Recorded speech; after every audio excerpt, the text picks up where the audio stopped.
এই ভিডিওটিতে একটি পারফর্মিং আর্টের মাধ্যমে বোঝানো হচ্ছে মানুষকে সাকসেসের চূড়ায় পৌঁছাতে গেলে ঠিক কতবার পড়তে হবে আবার কতবার উঠতে হবে। এবং ভিডিওটি নিজেই অনেক কিছু বলে দেয়, আমার আর আলাদা করে বলার কিছু প্রয়োজন নেই, তাও আমি বলছি আমি যতটুকু বুঝেছি ভিডিওটি থেকে। ভিডিওটিতে দেখতে পাচ্ছ একটা লোক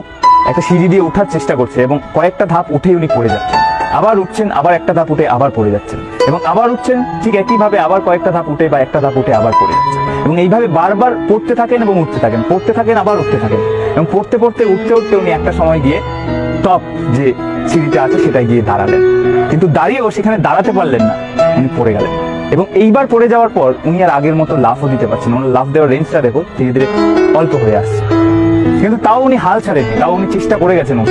ওঠার চেষ্টা করতে করতে ধীরে ধীরে ধীরে ধীরে নিজেকে পুশ করতে করতে করতে করতে করতে করতে উনি টপে আবার পা রাখলেন, আবার পড়ে গেলেন, আবার পা রাখলেন, আবার পড়ে গেলেন। এইভাবে পড়তে পড়তে উঠতে উঠতে উনি একসময় গিয়ে ওই সিঁড়িটায় স্টেবল হয়ে দাঁড়াতে পারলেন।